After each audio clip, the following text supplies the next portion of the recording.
Nous sommes ici en présence du crâne du roi Azaé, qui fut un très grand roi pessinois. Roi décapité comme le voulait le rituel.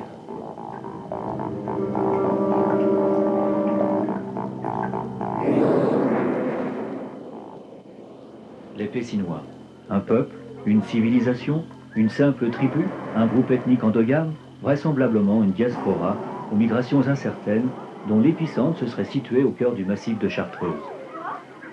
Ce qui est drôle, c'est que les premières photos qu'on a prises étaient blanches le jour et noires la nuit. Il n'y a que depuis 2 ou 3 ans qu'on voit effectivement des traces de sites, peut-être même de genre de ville un peu.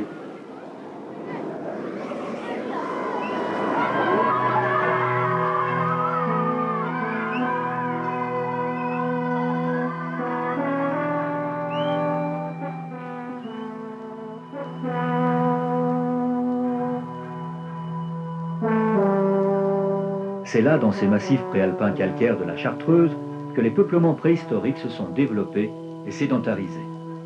Il y a 60 000 ans, l'homme de Néandertal partagea même la grotte de Mandrin avec le grand ours des cavernes. La glaciation vurmienne enveloppa les Alpes et recouvrit de glace les vallées. Puis les Magdaléniens de la vallée du Rhône atteignirent Vorep. Les Pessinois, eux, n'arrivèrent que tardivement, vers le 3e millénaire, et s'installèrent sur le pourtour de ces falaises. Raffaello Patellani, savant italien, identifia en 1671 une muraille recouverte de signes inconnus. Il fut le premier à faire des fouilles dans la plaine de Saint-Laurent-du-Pont.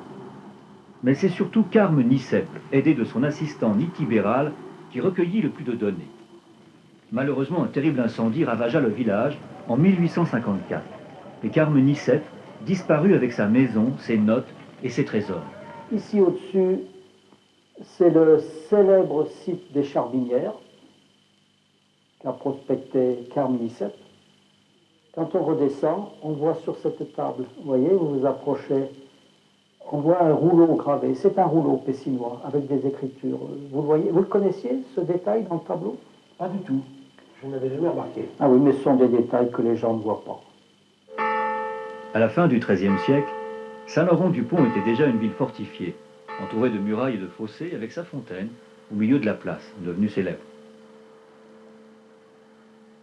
Nous nous trouvons toujours ici sur la place Carme Nicep. Et l'on peut voir la chapelle qui reste du château de Saint-Laurent-du-Pont. Du reste, c'est là où on a retrouvé les plus beaux manuscrits datant de Philippe de Savoie. Les fameux manuscrits. Oui. Ce manuscrit relate l'édification du château de Saint-Laurent en 1274. Alors voici encore un manuscrit en accordéon qui relate que Jacques de Saint-Georges, qui était un carrier, avait eu plusieurs missions à Saint-Laurent-du-Pont. Et c'est justement ce carrier qui évoque qu'il a vu des signes extrêmement mystérieux gravés sur les pierres du château. Ce sont des signes pessinois, mais tellement anciens que même les hommes ne s'en souviennent. Ils viennent d'où ces pierres? Elles viennent des fortifications du XIVe siècle qui étaient à Saint-Laurent-du-Pont et qui entouraient tout le bourg. Tu vois, Gaëtan, je crois que les Écritures pensent. Et elle vient dialoguer avec les signes que la nature a inscrits sur la pierre. Tu vois, ils se confondent avec le lichen. Peut-être que les gens qui ont créé ces signes se sont inspirés des signes laissés par la nature. Madame, mademoiselle, monsieur, bonsoir et merci d'être fidèles au rendez-vous dans ce journal de la région Rhône-Alpes. Au sommaire de l'actualité de ce jour, une découverte importante à Saint-Laurent-du-Pont. Monsieur Marc Pessin, graveur de son état et passionné d'archéologie, aurait mis à jour un site d'une importance exceptionnelle. Alors, tout a commencé en 1964, ici même, lorsque les bulldozers ont creusé pour faire cette plateforme au bas des escaliers qui conduit à la galerie. Et d'emblée, on a découvert des seaux, des cylindres, en céramique, en terre cuite, avec des signes très mystérieux. Alors la télévision est venue pour filmer cet événement assez extraordinaire.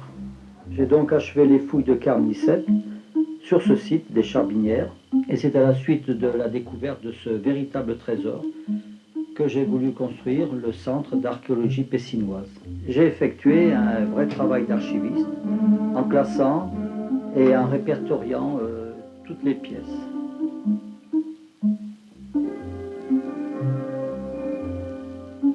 Ce sont des petits sceaux royaux, il est bien rare que leurs propriétaires s'en séparent. Ils ont été coulés dans du bronze. Ils servent à estamper l'argile molle. C'est un fragment d'un seau, un petit fragment d'un seau. On voit bien la symétrie ici a été abîmée, a disparu. Ce sont des seaux en cuivre oxydés, ils sont devenus vert de gris. Ils sont très fragiles parce que les lamelles de cuivre sont extrêmement fines. Au départ, ces tablettes étaient réalisées dans un matériau qui était certainement du plomb ou de l'étain. Les textes étaient consignés, on pouvait les déployer. Et puis le temps a dû les stratifier. Les textes maintenant sont emprisonnés, un peu comme les manuscrits de la mer Morte.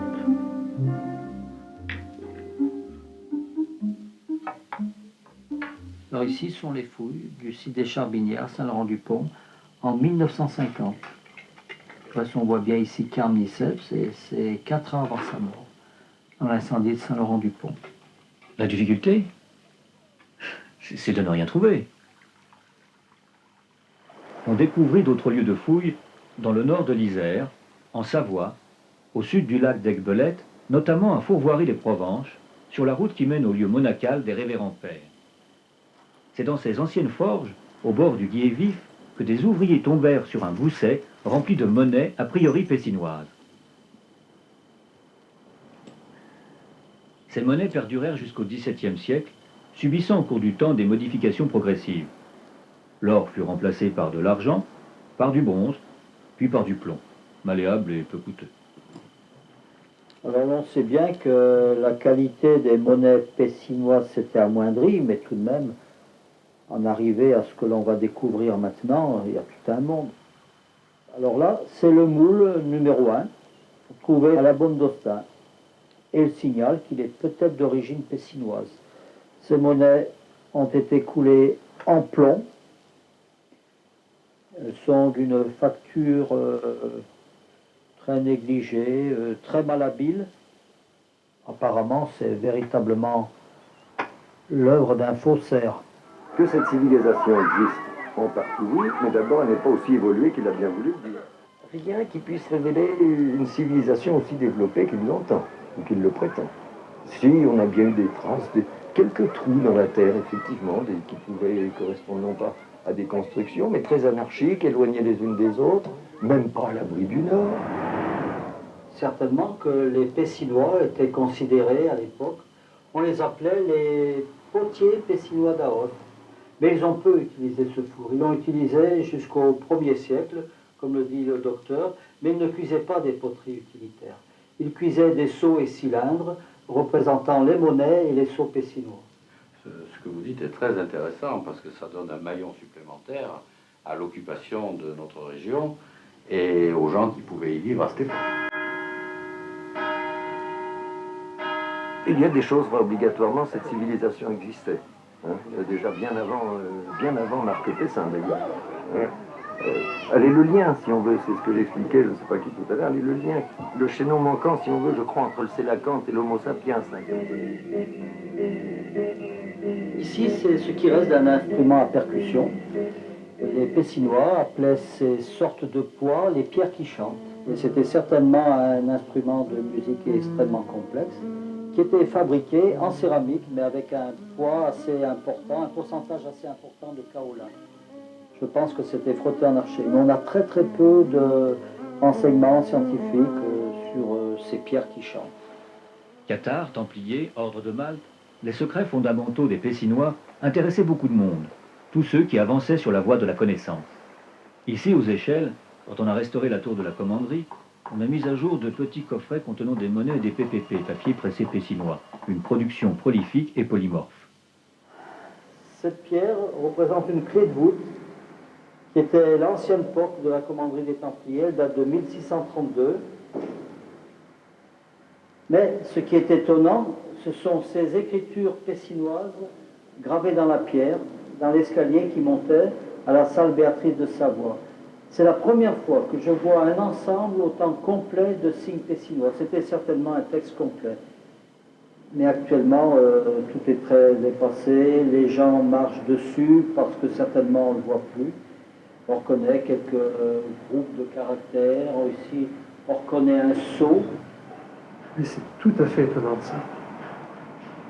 Mon aïeul, Hector Voisin, a tenu un journal toute sa vie dans lequel il relate non seulement qu'il était compagnon charpentier, compagnon du devoir, mais aussi son amitié avec Carnicep, pour lequel il a fabriqué ces différents coffrets pour conserver ses trésors, ses monnaies pessinoises, ses papiers pressés. Et malheureusement, il semble qu'ils aient tous brûlé lors de l'incendie de la maison de Carnicep. Et le plus étrange, c'est qu'on retrouve aujourd'hui, ici même, dans cette commanderie, là, après la restauration de la toiture, des coffrets identiques. Oui, oui, oui.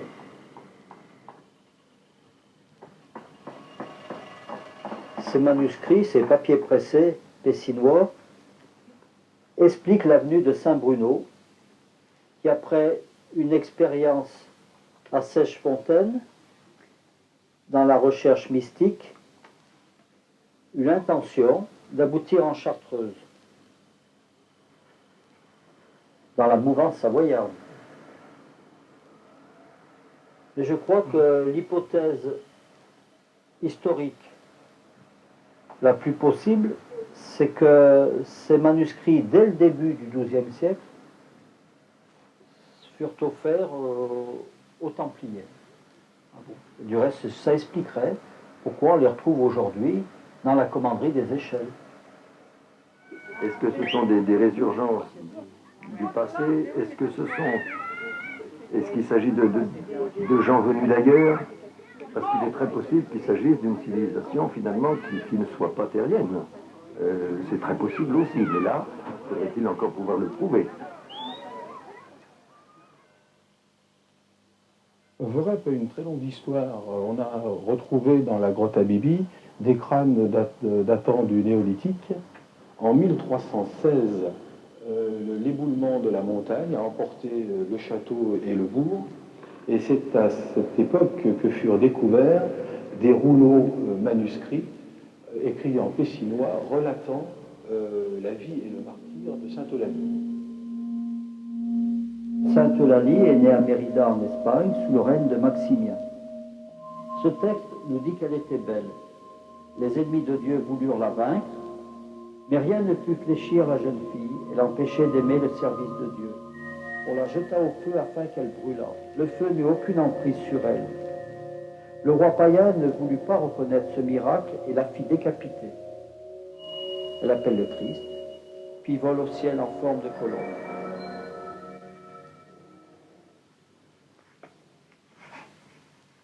Dans ses études sur l'écriture, Carmenicep, réfutant la thèse des philologues, affirmait que tôt ou tard, on arriverait à déchiffrer ces textes.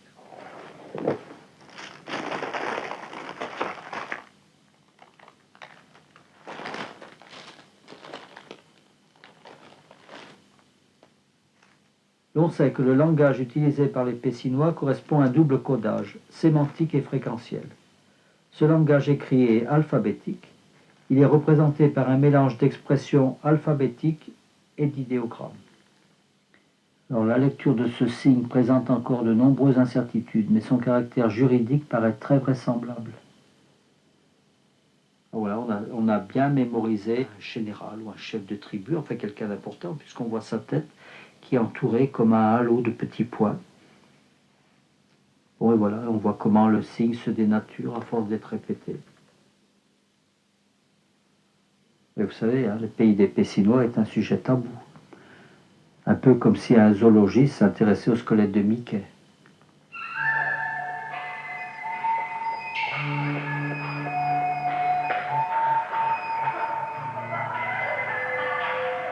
résumé, Picou François, pour Claude, cultivateur. Ce sont des actes notariés et les Pessinois sont se servis pour graver dessus leur texte. En quelque sorte, ce sont des palimpsestes.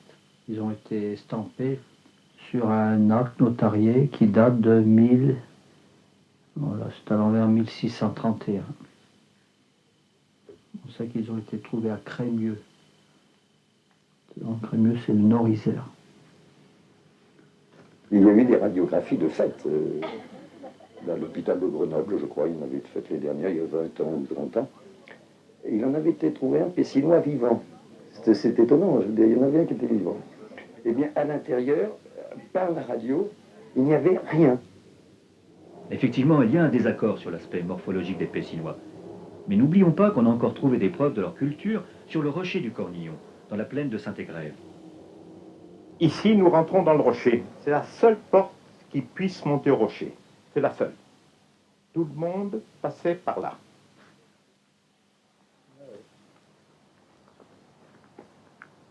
Ici, nous arrivons sur la plateforme et regardez un peu la grandeur du château.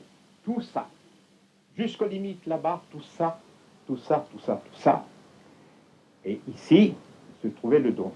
C'est à cet endroit, dans le coin, que nous avons trouvé les fameux manuscrits. Mais je vais vous les remontrer, quoique vous Bien les sûr, connaissiez oh là déjà. là. Oui, bien sûr. Mais c'est toujours plaisir de toucher des vieux papiers, des oui, vieux ça. parchemins. Eh ben, ils Toujours sont agréable. extraordinaires et ils datent Oui. de l'an 1080. Oui, exact, oui. Parce Exact. qu'ils ont été écrits par des scribes Oui, pessinois oui, oui. lors de la consécration de C'est exact. l'église Oui, oui. du château du Cornillon. Oui, par l'évêque de Die. Pourvu que ces manuscrits se conservent encore longtemps. Mais ils sont dans une chambre Oui, qu'on appelle oui, la chambre oui. des manuscrits précieux, oui, oui. aux archives Oui, départementales oui, de l'Isère. oui, oui. Mais il faut dire que c'est du parchemin aussi. Oui.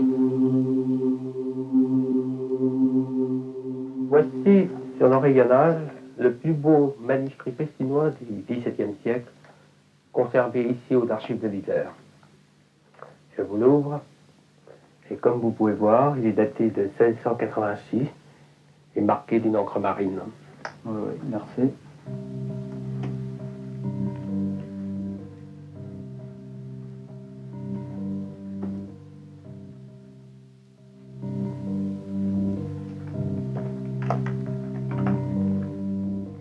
Oui, là on voit que le papier a été traité parce qu'il est très abîmé. Il a surtout connu un peu d'humidité. Un anneau qui est rentré, qui est s'arrêté là. Et sans doute aussi attaqué par les vers. Là, là. Ce texte doit rester clandestin pendant un certain temps au moins. C'est pourquoi nous l'avons imprimé dans un alphabet différent de tous les autres. Nous espérons éviter ainsi les lectures indiscrètes et les ricanements vulgaires à propos de notre détresse. Certes, un jour, cela sera peut-être transcrit et diffusé. Mais nous pouvons espérer qu'alors, ce sera avec quelque respect. Nous savons bien que nous vivons les dernières décennies de notre crépuscule. C'est un libéral dans un sens, Marc Pessin, par rapport à cette civilisation, parce que si elle existe, il faut qu'elle soit comme il veut qu'elle soit, et non pas comme elle est réellement. C'est là où on ne s'entend plus. Parce que la vraie civilisation pessinoise, de fait, n'est pas encore véritablement au point. Mais lui, il la recouvre justement, complètement, la fait disparaître et met la sienne à la place. Et c'est un peu une usurpation, c'est un abus de pouvoir même, je dirais. On sait que les tourbières constituent un milieu favorable à la conservation des matières organiques et végétales, comme dans ce lac asséché depuis des siècles, à Saint-Joseph-de-Rivière, où l'on a découvert le cadavre d'un homme parfaitement conservé, datant du 1er siècle avant Jésus-Christ, et juste à côté, 3 petites tombes contenant des ossements.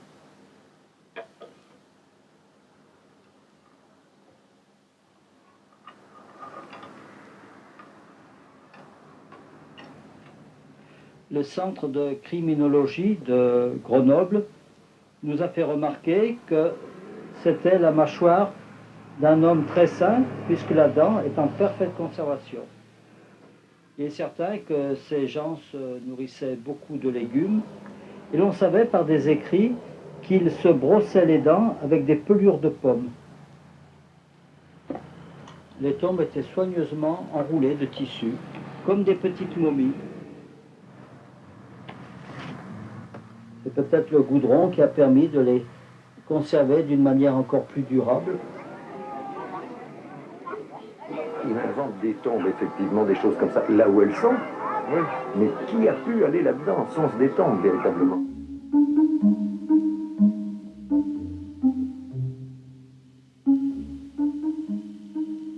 On a fait descendre du sommet du pic de l'œillette ces pierres gravées en creux et en relief avec des signes pessinois très mystérieux. Sur cette pierre, en forme de pied beau, est gravé le mot « tic ». C'est certainement le premier mot prononcé par l'homme.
Cet ensemble, une fois de plus, constitué de galets, de coquillages, de cheveux, de dents, a été trouvé également dans la grotte des Échelles.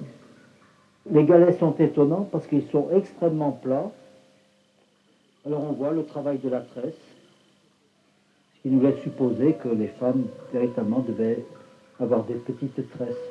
On voit qu'ils savaient tresser déjà à partir d'un fil unique. On voit le travail extrêmement élaboré, du tissage, du bois enrobé. Et ici, était-ce des signes? Était-ce les préécritures? On ne le sait pas. C'est très très rare de retrouver dans une grotte un texte pessinois autant complet. Il fait en quelque sorte partie de l'art pariétal. Et l'on pourrait lire ainsi: et la parole sera remplacée par les langues.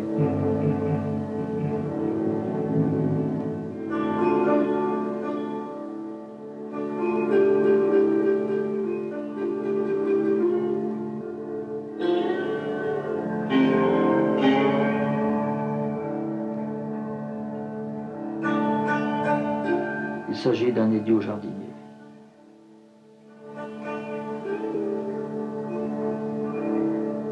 Ce texte est représenté par 300 tablettes d'argile qui rapportent que la plus belle des fleurs sera choisie comme épouse par le roi si sa graine a été semée au centre. C'est la Vénus des Charminières. Elle est d'une beauté irréprochable, inscrite depuis des millénaires dans cette os de gigot.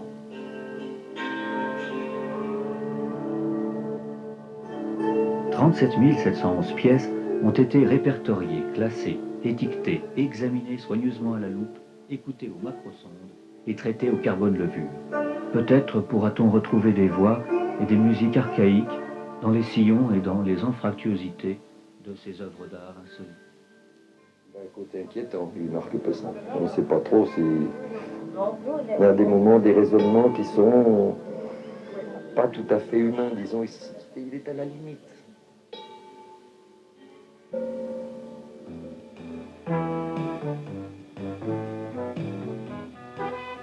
Ce que nous croyons savoir des Pessinois, de leur cosmogonie. Ils pensent que le monde est doué d'une expérience réelle, que le cosmos est partout imprégné par l'absolu, que l'absolu ne s'identifie pas avec l'univers, à la physique, mais aux mathématiques, à la logique, à l'analogique, au numérique, à la numismatique, au magnétisme, à la botanique, à la géologie, à la zoologie et à l'astronomie. Ils faisaient très peu de sport, parlaient de temps ensemble. Enfin, dans l'état actuel de nos recherches, nous ne savons encore que très peu de choses.